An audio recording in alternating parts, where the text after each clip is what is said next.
nesse complemento, responder, inclusive, algumas perguntas. Por que o Enlil era inimigo do Enki? Bom, na verdade, era como se fosse, existisse, igual existe esquerda e direita, partidos com ideias diferentes, eles tinham visões diferentes do que deveria ser feito aqui e acabaram disputando poder, né, um com o outro. Então, um era pró-humanidade, o outro era contra, né? Então, houve uma guerra de território ali entre eles.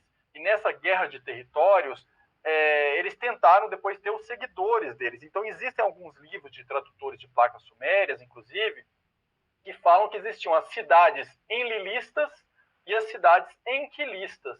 E descrevem, inclusive, as guerras, como se esses deuses já nem estivessem mais presentes, mas existiam as guerras entre esses dois povos, os enquilistas e os enlilistas. Então, era uma disputa de poder mesmo, porque tinham objetivos diferentes, né? O Enlil tinha o título de Satã, que era administrador territorial, enquanto alguns aproximam a ideia do Enki de Lúcifer como sendo aquele que trouxe luz para a humanidade, conhecimento para a humanidade. Então, traduções depois que foram totalmente deturpadas, né, pelo que a gente vê depois. A outra pergunta aqui, como que a gente explica a destruição de Sodoma e Gomorra por bolas de fogo? Bom, como eu falei, Sodoma e Gomorra foi uma parte que a gente não estudou a fundo para falar assim, foi uma nave que soltou um projétil de bola de fogo e explodiu, né? Eu não estudei essa parte, mas eu sei dizer, por exemplo, para a gente entender como que algumas cidades foram destruídas antigamente, existe o Mahabharata, né? Que é aquele um épico, um texto clássico da Índia, que ele narra uma batalha de naves espaciais, de tudo, de deuses guerreando no céu, e ele descreve perfeitamente uma explosão atômica, um cogumelo atômico, uma explosão, que ele fala que correspondia a, como é que eles colocam?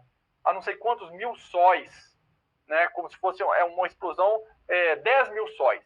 Ele fala que subiu uma fumaça incandescente, um cogumelo, uma chama tão clara quanto 10 mil sóis, que apareceu esse esplendor, que era uma arma desconhecida que eles chamaram de trovão de ferro, ou mensageiro gigantesco da morte, e que transformou as cinzas toda uma raça. Essa história do Mahabharata, ela descreve o que aconteceu na cidade que hoje é chamada de Rajasthan, na Índia. Essa cidade existe, os resquícios dessa cidade, né?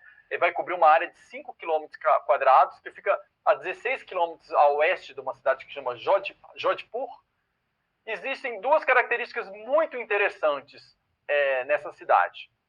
Primeiro, o chão é queimado, coberto de cinzas, como se tivesse havido uma grande explosão radioativa mesmo naquele local.